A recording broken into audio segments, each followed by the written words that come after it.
오늘 우리가 읽은 요한복음 3장 16절은 하나님께서 이렇게 사랑하셨다라고 말씀해 줍니다. 독생자를 내어주시기까지 이처럼 사랑하사, 이것이 우리를 향한 하나님의 사랑이라고 말씀하는 것입니다. 세상을 향한 하나님의 뜻이 무엇일까요? 오늘 본문 17절은 이렇게 말씀해 주고 있습니다. 같이 읽습니다. 하나님이 그 아들을 세상에 보내신 것은 세상을 심판하려 하심이 아니요 그로 말미암아 세상이 구원을 받게 하려 하심이라. 세상이 구원을 받는 것, 이것이 세상을 향하신 하나님의 뜻입니다. 하나님은 어느 누구도 지옥으로 끌려가서 지옥 형벌을 받기를 원치 않으셨습니다. 그래서 그 아들을 세상에 보내주셨습니다. 이것이 하나님의 이처럼의 사랑입니다. 아들을 세상에 보내심으로 누구든지 아들을 바라보면, 아들 되시는 예수님을 믿기만 하면 누구든지 지옥 형벌을 면제받고 천국에 들어가서 복락을 누리는 그 은혜를 베풀어 주시는 것입니다. 그래서 오늘 본문 요한복음 3장 16절은 이렇게 말씀을 하고 있죠. 다시 한번 읽습니다. 하나님이 세상을 이처럼 사랑하사 독생자를 주셨으니 이는 그를 믿는 자마다 멸망하지 않고 영생을 얻게 하려 하심이라. 할렐루야. 단 한 사람도 원치 않으셨습니다. 모든 사람이 하나님이 보내신 그 아들 예수님을 믿기를 원하셨습니다. 예수님을 믿고 죄 사함 받아 지옥의 형벌을 면제받고 천국에 입성하여서 영생을 얻기를 하나님은 원하신 것입니다. 또 오늘 본문 18절 말씀을 같이 읽겠습니다. 그를 믿는 자는 심판을 받지 아니하는 것이요 믿지 아니하는 자는 하나님의 독생자의 이름을 믿지 아니하므로 벌써 심판을 받은 것이니라. 그를 믿는 자는 무엇을 받지 아니한다라고 말씀합니까? 심판을 받지 아니합니다. 누구든지 예수님을 믿는 자, 그 아들 예수 그리스도를 믿는 자, 그는 심판을 받지 않습니다. 이것이 세상을 향하신 하나님의 뜻이었습니다. 이것이 하나님의 이처럼의 사랑입니다. 그런데 안타까운 것은 무엇입니까?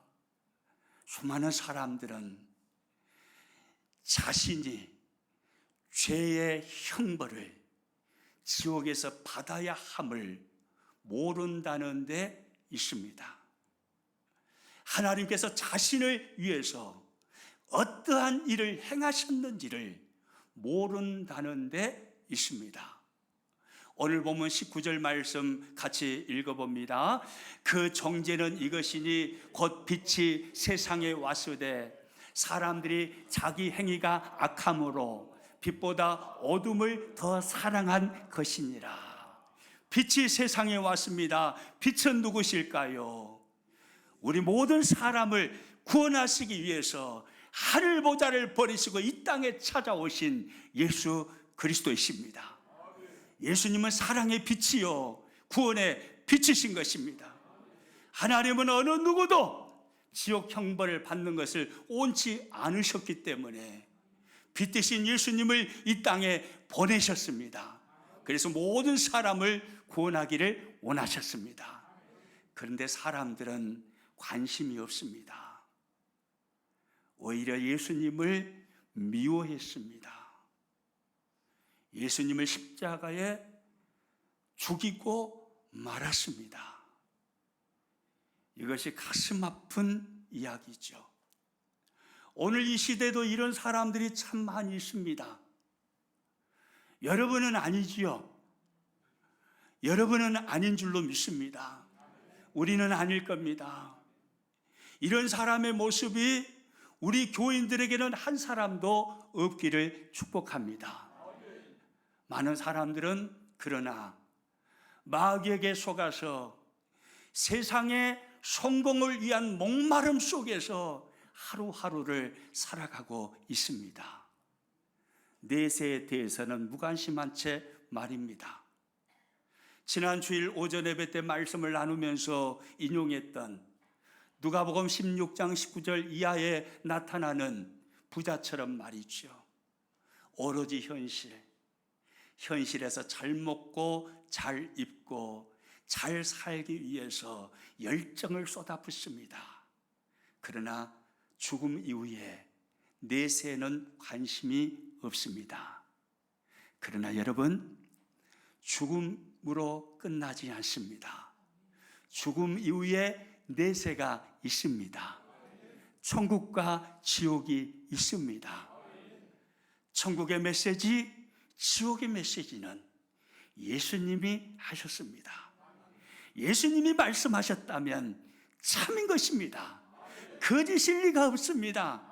왜요? 예수님은 거짓말을 하실 수 없으신 하나님이시기 때문입니다. 그분이 지옥을 말씀하셨습니다. 그렇다면 지옥은 실제 하는 것입니다. 그러나 하나님은 어느 누구도 지옥 가기를 원치 않으셨습니다. 그래서 예수님을 이 땅에 보내시고 예수님을 통해서 멸망하지 않고 영생을 얻는 복을 얻기를 원하신 것입니다. 여러분, 영생이 무엇일까요? 영생은 단순히 지옥 가지 않고 천국만 가는 것이 영생일까요? 그러지 않습니다. 영생은 멸망을 면제받고 천국에 입성하여서 하나님의 생명을 영원토록 누리는 축복, 이것이 바로 영생입니다. 천국에서 하나님께서 누리시는 하나님 자신의 모든 것을 함께 나누어서 누리는 것이 바로 영생이다, 이 말입니다. 누가복음 15장에 나오는 탕자의 비유의 말씀을 여러분은 잘 아실 것입니다. 탕자가 둘째 아들로 살았습니다. 어느 날 아버지에게 요청합니다. 아버지, 나에게 물려주실 그 몫을 먼저 지금 좀 주십시오. 그래서 아버지에게 자신의 몫을 받아서 먼 나라로 떠나갑니다. 허랑방탕하게 살죠. 모든 것을 다 잃었습니다. 거지가 되었습니다. 그리고 아버지 집에 돌아옵니다. 그때 아버지는 어떻게 합니까? 집 나간 아들을 대문 밖에서 날마다 기다리다가 멀리서 아들의 모습이 보이자 아버지는 버선발로 아들에게 달려나갑니다. 그리고 돼지똥이 여기저기 묻어있는 몸을 껴안고 얼굴에 뽀뽀를 합니다. 얼굴을 비벼댑니다. 그리고 그 아들을 집으로 데리고 옵니다. 집으로 데리고 와서 그 말씀이 끝나나요? 그러지 않습니다. 아버지는 집으로 데리고 와서 새 옷을 입히고 가락지를 끼우고 새 신발을 신깁니다. 그리고 온 동네에 떠들썩하도록 잔치를 벌립니다. 누가복음 15장 22절 23절 말씀입니다. 아버지는 종들에게 이르되 제일 좋은 옷을 내어다가 입히고 손에 가락지를 끼우고 발에 신을 신기라. 그리고 살찐 송아지를 끌어다가 잡으라. 우리가 먹고 즐기자. 여러분, 이것이 영생입니다. 멸망을 면하는 것 그 정도가 아니에요. 멸망을 면제받고 천국에 입성하여서 하나님 당신이 누리시는 모든 것을 함께 나누어 누리는 이 축복이 바로 영생인 것입니다. 그러므로 천국은요, 우리가 상상할 수 없는 행복의 날들인 거예요. 제자 광성교회를 신무하시는 박한수 목사님의 지난 주일 설교를 들었습니다. 박한수 목사님께서 설교 중에 그런 이야기를 하시더라고요. 그 목사님이 신학교 다니던 시절이었답니다. 교수님들 중에 서구에서 공부를 참 많이 하시고 박사학위를 받아서 신학학을 가르친 교수님이 한 분 있었답니다. 그런데 그 교수님은 목회를 겸하여 하셨어요. 그래서 금요일마다 철학 기도를 하시는 거예요. 어느 날 강단에서 교수님이 그런 이야기를 하시더랍니다. 여러분, 이상하게 듣지 마세요. 제가 철학 기도하면서 놀라운 환상을 보았습니다. 천국에 갔다 왔습니다. 그러면서 자신이 환상 가운데 천국을 보았던 이야기를 교수님이 들려주시더랍니다. 천국에 갔는데 천사가 하늘에 있는 과일 하나를 따가지고 자신에게 가지고 와서 자신의 입에 넣어주더랍니다. 그래서 그 과일을 먹었대요. 그런데 너무 맛있었대요. 이 땅에서는 한 번도 먹어보지 못한 그 신기한 과일 맛이었답니다. 너무 맛있었어요. 그리고 환상이 깼습니다. 환상이 깨서 이 땅에 있는 음식을 먹는데 어찌 그렇게 맛이 없던지 쓰레기 같더래요. 아무리 맛있다라고 말하는 과일을 사서 먹어도 천국에서 맛보았던 그 과일 맛하고는 비교할 수가 없더라는 거예요. 그래서 한동안 음식을 먹지 못했다고 교수님이 그런 이야기를 하시더랍니다. 여러분, 그렇습니다. 영생은 멸망을 면제받는 것뿐만이 아닙니다. 천국에 입성하여서 하나님이 누리시는 놀라운 것들을 함께 누리는 것, 이 축복을 누리는 것이 바로 영생입니다. 여러분, 그러면 누가 하나님의 이처럼의 사랑을 받을 수 있을까요? 오늘 요한복음 3장 16절은 우리들에게 정확한 답을 제시하고 있습니다. 요한복음 3장 16절 말씀 다시 한번 읽습니다. 하나님이 세상을 이처럼 사랑하사 독생자를 주셨으니 이는 그를 믿는 자마다 멸망하지 않고 영생을 얻게 하려 하심이라. 할렐루야. 누구에게 멸망하지 아니하고 영생을 얻게 하신다고 말씀하셨나요? 그를 믿는 자입니다. 따라서 합니다. 그를 믿는 자마다. 그를 믿는 자마다. 아멘입니까? 예수님을 믿는 자입니다. 예수님이 나의 구주가 되십니다. 예수님이 내 인생의 주인이 되십니다. 예수님은 나의 하나님이십니다. 고백하며 예수님을 믿는 자, 그에게 멸망을 면제해 주시고 천국에 입성하여서 하나님 당신이 누리시는 그 어마어마한 축복을 함께 누리는 영생의 복을 얻게 하시는 것입니다. 우리가 신앙생활 하면서요, 만약에 우리 교인들 중에 그런 분이 없겠지만 만약에 하나님의 사랑을 마음으로 느끼지 못하고 머리에만 머무는 사랑이라면, 지식에만 머물러 있는 사랑이라면 신앙의 모습은 냉랭해질 것입니다. 미지근해질 것입니다. 그리고 그 냉랭하고 미지근한 신앙의 모습은 우리 주님을 몹시 슬프시게 만드는 것입니다. 요한계시록 2장과 3장에 가서 보시면 소아시아 7교회 스토리가 나옵니다. 그 중에 라오디게아 교회라는 교회의 스토리가 나오는데, 라오디게아 교회는 주님 앞에 심한 책망을 듣습니다. 이유가 뭔지 아십니까? 미지근했기 때문입니다. 가슴으로 느껴야 할 하나님의 사랑이 느껴지지 않은 거예요. 머리에만 머물러 있는 것입니다. 그래서 삶이 미지근합니다. 신앙의 삶이 냉랭합니다. 그를 향해서 우리 주님은 몹시 슬퍼하셨습니다. 그리고 진노하셨습니다. 요한계시록 3장 16절 말씀 같이 읽어봅니다. 내가 이같이 미지근하여 뜨겁지도 아니하고 차지도 아니하니 내 입에서 너를 토하여 버리리라. 이게 주님의 말씀이에요. 얼마나 슬퍼하셨으면 그를 위해서 예수님이 십자가에 죽으셨어요. 당신의 살을 찌르시고 마지막 피 한 방울까지 다 쏟아내시며 그를 위하여 죽어주셨어요.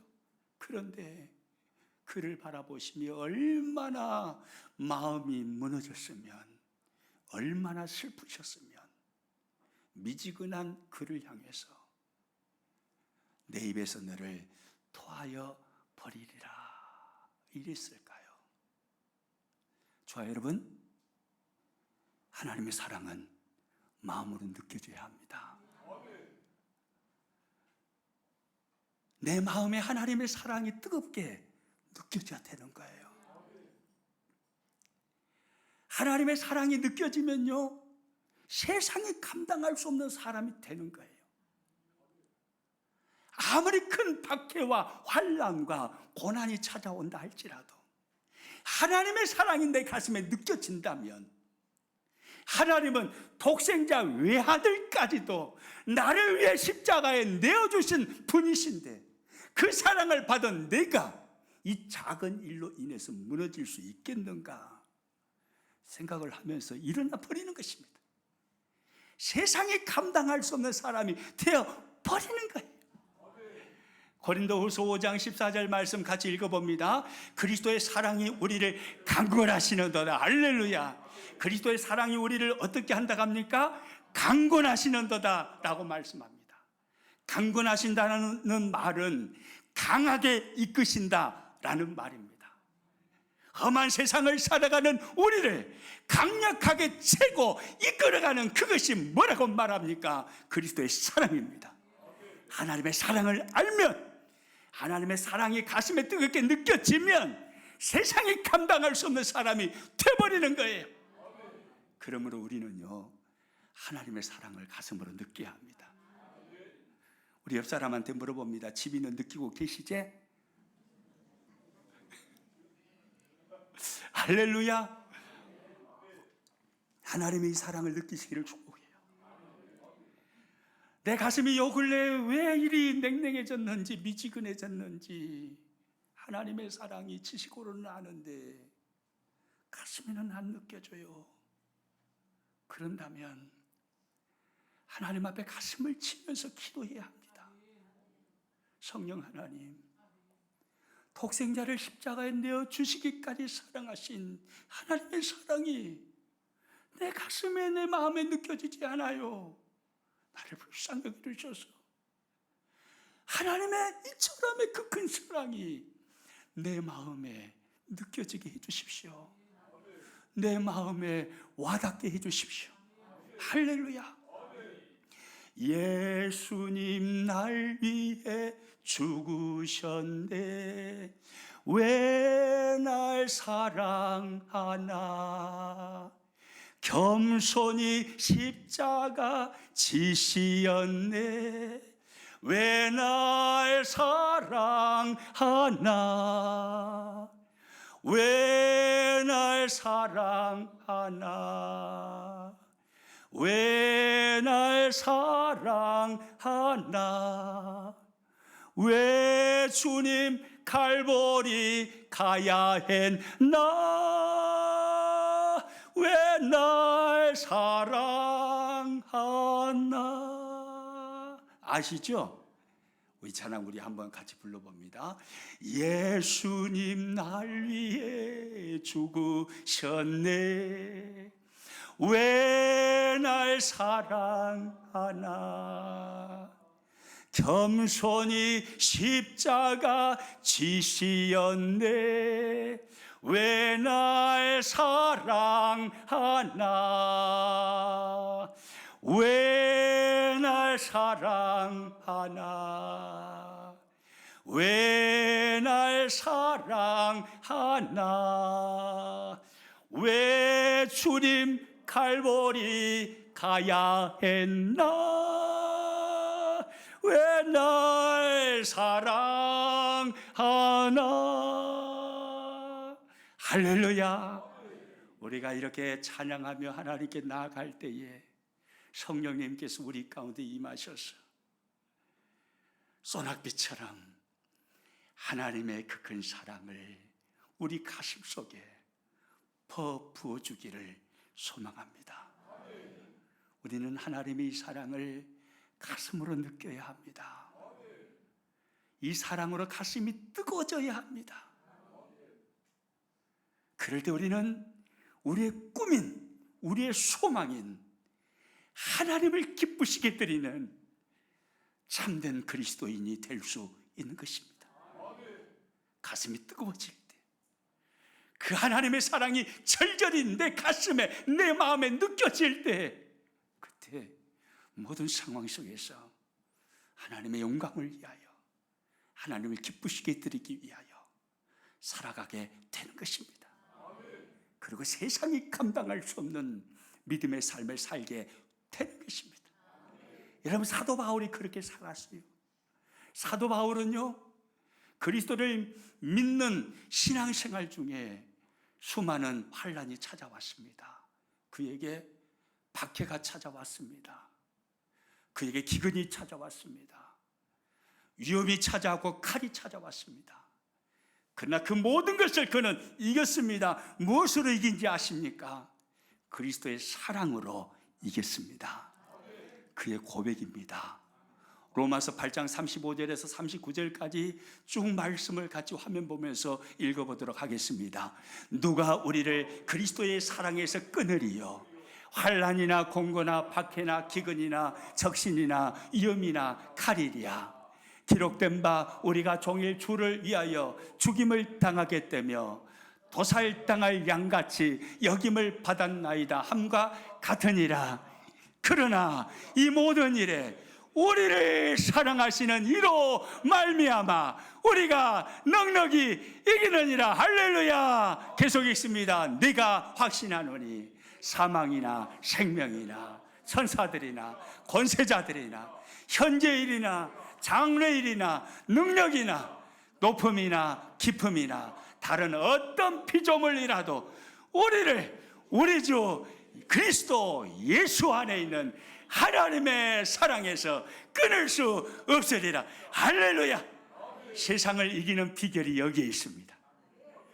하나님의 사랑이 내 마음에 폭포수처럼 소낙비처럼 부어진다면 그 하나님의 사랑이 내 가슴 속에 날마다 살아있다면, 그 하나님의 사랑을 뜨겁게 느끼며 삶을 살아간다면 우리는 세상을 이길 수 있습니다. 따라서 해봅니다. 성령님이시여. 다시 한번요. 성령님이시여. 나에게 하나님의 사랑이 소낙비와 같이 내 마음에 부어지게 하옵소서. 할렐루야. 여러분, 우리는 이렇게 기도해야 돼요. 그래서 오늘 이 시대를 미지근하고 냉랭한 신앙생활이 아니라 하나님의 사랑이 가슴에서 마음에서 절절히 느껴짐으로 그 사랑 내가 무엇으로 보답할꼬 라는 마음으로 신앙생활 함으로 저와 여러분이요, 정말로 이 시대에 하나님을 기쁘시게 드리는 사람, 세상에 감당할 수 없는 사람, 바울처럼 그렇게 멋지게 신앙생활 하시기를 주님의 이름으로 축복합니다.